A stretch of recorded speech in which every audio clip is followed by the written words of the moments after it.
इस अंक के अंत में मैं निवेदन करूंगा कविवर श्री हरिओम परमार से कि वे कारगिल युद्ध पर लिखी हुई उनकी रचना का वाचन करें। यह एक अजब संयोग है और संभवतः भारत की शांति प्रियता के कारण भारतीय साहित्य में बहुत कम युद्ध गीत देखने को मिलते हैं। भारत में युद्ध गीत का इतिहास कोई बहुत बड़ा नहीं है, यद्यपि भारत ने बहुत सारे बाहरी आक्रमण झेले हैं और आंतरिक व्यवस्था के अंतर्गत भी युद्ध हमारी राजनीतिक और सामरिक व्यवस्था का एक अंग रहे हैं, तथापि भारत में बहुत कम युद्ध गीत हैं। और ऐसे युद्ध गीत जो न केवल हमारे वीरों का स्तवन करते हों, वंदन करते हों, बल्कि हमारे पूरे देश को चेतना देते हों, राष्ट्र को एक शक्ति देते हों, उन विपरीत परिस्थितियों में खड़े होने की, युद्ध करने की। मेरा निवेदन है कि इस अग्निसागर के अंत में अपनी उस कविता को प्रस्तुत करें जो कारगिल युद्ध के दौरान लिखी गई और कारगिल के अमर शहीदों के लिए, जिसमें बड़े भावुक स्मरण हैं और निस्संदेह जो इस बात को रेखांकित करती है कि कविवर हरिओम परमार उत्तेजनाओं के, अभिधा के ही कवि नहीं हैं, अपितु वे मन वचन प्राण से कवि हैं और उनके भीतर, कहीं गहरे भीतर, उनके अंतर्मन में एक गीतकार बैठा हुआ है। मेरा निवेदन है श्री हरिओम परमार से कि वे कारगिल युद्ध पर लिखी अपनी रचना का वाचन करें। आप जोरदार तालियों के साथ हमारे कवि का स्वागत करें, श्री हरिओम परमार। कारगिल युद्ध के बाद मैंने कविता लिखी है, जोरदार तालियां बजाइए फिर। धन्यवाद। एक कविता पढ़ देता हूं। कारगिल युद्ध के बाद एक ऐसे रिश्ते हैं हमारे भारत और पाकिस्तान के, कभी युद्ध कर लेते हैं, फिर समझौता कर लेते हैं, फिर युद्ध कर लेते हैं, फिर समझौता कर लेते हैं। ऊपर गोली चलती रहती है, नीचे वार्ता चलती रहती है। रिश्ते बड़े अच्छे रिश्ते हैं हमारे। लेकिन अगर राजबाई जी जब लाहौर गए तब भी कारगिल घुसपैठ हो चुकी थी, तो फिर लगता है कि अब रिश्ते समाप्त। अगर कोई दोस्ती का हाथ बढ़ाते समय उसको मालूम है कि वो दूसरी तरफ कुछ गड़बड़ कर रहा है, फिर दोस्ती से गले मिल रहा है, तो दुख होता है कि लगता है कि रिश्ता समाप्त होने की प्रक्रिया है। मैं ऐसा मान के कविता आपको सुनाता हूं। कारगिल युद्ध के बाद कभी क्या सोच सकता है। मैं युद्ध का हिमायती कभी नहीं था, हिंसा का समर्थन नहीं करता। मेरी मान्यता रही है, मैं वो कलम नहीं हूं जो बिक जाती हो दरबारों में। मैं शब्दों के दीप सिखा हूं अंधियारे चौबारों में। मैं वाणी का राजदूत हूं, सच पर मरने वाला हूं, डाकू को डाकू कहने की हिम्मत करने वाला हूं। मेरी कलम वचन देती है अंधियारों से लड़ने की, राजमहल के राज मुकुट के आगे तनकर अड़ने की। उस कवि का मर जाना ही अच्छा है जो खुददार नहीं। देश जले मैं कुछ ना बोलूं, मैं ऐसा गद्दार नहीं। देश जले मैं कुछ ना बोलूं, इसलिए कारगिल युद्ध के बाद मैंने कविता बोली है। दुश्मन ने विश्वासघात का छुरा पीठ में गाड़ दिया, दुश्मन ने विश्वासघात का छुरा पीठ में गाड़ दिया। शिमला समझौते में खींचे मानचित्र को फाड़ दिया।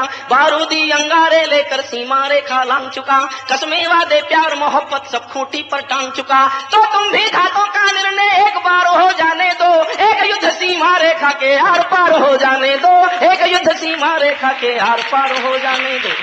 भारत सारंगहाड़ी के अरमानों की छाती है, लक्ष्मीबाई चूड़ावत के बलिदानों की छाती है, गांधी गौतम महावीर के संदेशों की धरती है, संत कबीरा गुरु नानक के उपदेशों की धरती है। सूरज सबसे पहले किरणें इस धरती को देता है, सूरज सबसे पहले किरणें इस धरती को देता है। ईश्वर भी अवतार हमेशा इस धरती पर लेता है, ईश्वर भी अवतार हमेशा इस धरती पर ले। और केवल एक गवाही काफी है ये सिद्ध करने के लिए कि ये देश कभी बहुत महान था, ये जगत गुरु था, हिंदुस्तान सारी दुनिया का गुरु था। इसको सिद्ध करने के लिए केवल एक पंक्ति पढ़ता हूं, एक गवाही इतिहास की, और आपको लगे एक गवाही से सबूत मिलता है कि हम महान थे, तो सदन के एक एक व्यक्ति की तालियां चाहूंगा सुनना है। सूरज सबसे पहले किरणें इस धरती को देता है, सूरज सबसे पहले किरणें इस धरती को देता है, ईश्वर भी अवतार हमेशा इस धरती पर लेता है। विश्व विजेता हमको मेहंदी रोली देकर चला गया, विश्व विजेता हमको मेहंदी रोली देकर चला गया। सेल्यूकस अपनी बेटी की डोली देकर चला गया, सेल्यूकस अपनी बेटी की डोली देकर चला गया। मेरे भारत का कोई भी हमलावर इतिहास नहीं, और हमारे पास किसी का मुट्ठी भर आकाश नहीं। जिन्ना ने गांधी जी से जो भी मांगा सम्मान दिया, भारत माता का बंटवारा सहकर पाकिस्तान दिया। लेकिन चंद महीनों में ही तुम मौका दिखा बैठे, कश्मीर पर हमला करके अपनी जात दिखा बैठे, कश्मीर पर हमला करके अपनी। और इतिहास पर उंगली उठाने जा रहा हूं साहब, मेरी उंगली उठती ठीक लगे तो ताली बजा देना, ठीक नहीं लगे तो मत बजाना। इतिहास पर उंगली उठाने की हिम्मत भी कर रहा हूं और कोशिश भी कर रहा हूं सुनना। लेकिन चंद महीनों में ही तुम मौका दिखा बैठे, कश्मीर पर हमला करके अपनी जात दिखा बैठे। नेहरू जी की एक भूल का ये अंजाम हुआ देखो, नेहरू जी की एक भूल का ये अंजाम हुआ देखो। सांप गले में पड़ा हुआ है ये परिणाम हुआ देखो, सांप गले में पड़ा हुआ है ये परिणाम हुआ देखो। हमने ढाका जीता, भारत का झंडा गड़ सकता था, दर्रा हाजी पीर जीत कर भी भारत लड़ सकता था। लेकिन हम तो ताशकंद के समझौते में चले गए और हमारे लाल बहादुर जी दुनिया से चले गए, और हमारे लाल बहादुर जी दुनिया से चले गए। पाक धरा से मिट ही जाता मौके टाल दिए हमने, पाक धरा से मिट ही जाता मौके टाल दिए हमने। लाखों कैदी भुट्टो की झोली में डाल दिए हमने, लाखों कैदी भुट्टो की झोली में डाल दिए हमने। हम परमाणु ताकत होकर भी लाहौर गए बस में, हमने शिमला समझौते की कभी नहीं तोड़ी कसमें। फिर भी बार बार हमलों से भारत घायल होता है। आदरणीय जो कहना चाहता था वो सुनो। हम परमाणु ताकत होकर भी लाहौर गए बस में, हमने शिमला समझौते की कभी नहीं तोड़ी कसमें। फिर भी बार बार हमलों से भारत घायल होता है। मैं दिल्ली से पूछ रहा हूँ आखिर ये क्यों होता है, मैं दिल्ली से पूछ रहा हूँ आखिर ये क्यों होता है। उत्तर कहीं नहीं मिलता है, शर्मसार हो जाता हूँ। इसीलिए मैं कविता को हथियार बना कर गाता हूँ, इसीलिए मैं कविता को हथियार बना कर गाता हूँ। मैं दिल्ली से पूछ रहा हूँ धोखा कैसे खाया था। ये कविता मैंने दिल्ली में पढ़ी तो वाजपेयी जी खबर आई, चुप हो जा, मैं कमेटी बिठा के पता लगा रहा हूँ। मैं चुप हो गया। कमेटी की रिपोर्ट आई है, बड़ी महत्वपूर्ण रिपोर्ट है वो, सुब्रमण्यम कमेटी।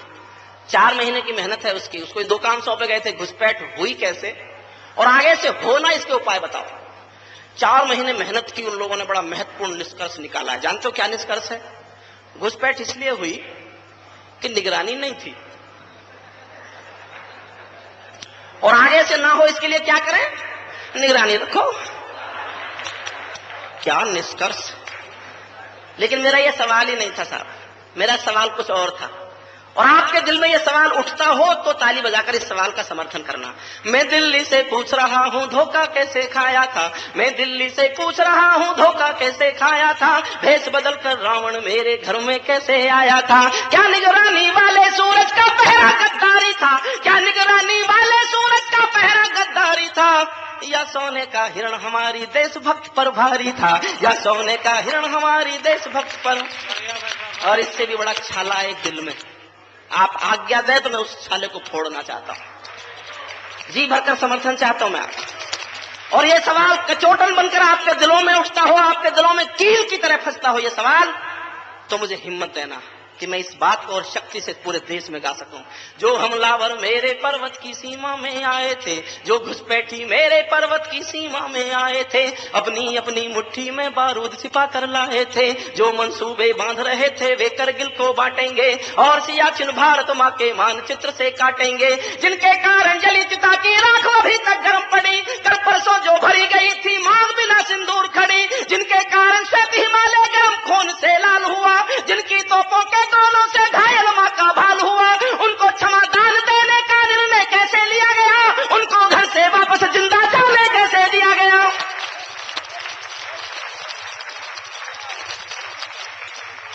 यह अद्भुत युद्ध है।